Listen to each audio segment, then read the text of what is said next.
செந்தமிழன் சீமானின் ஆடு மாடுகள் மாநாடு முடிஞ்ச பிறகு காடுகளின் மாநாடு, அதாவது மரங்களின் மாநாடு நடத்த போறாரு. இது தயவு செய்து சிரிக்காதீர்கள், இதை சிந்தியுங்கள் அப்படிங்கிறது தான் ஒரு முழக்கமாக இருக்குது.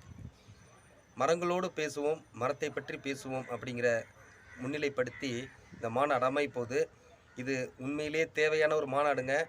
மரங்களை வெட்டி காடுகளை அழிக்கிற கூட்டத்தில் இருந்து அந்த மரங்களையும் காடுகளையும் மீட்க செந்தமிழன் சீமானின் தலைமையில் காடுகள் மாநாடு, மரங்களின் மாநாடு நம்ம நடத்த இருக்கிறாரு. எல்லாரும் இது ஒருங்கிணைய வேண்டிய நேரம்.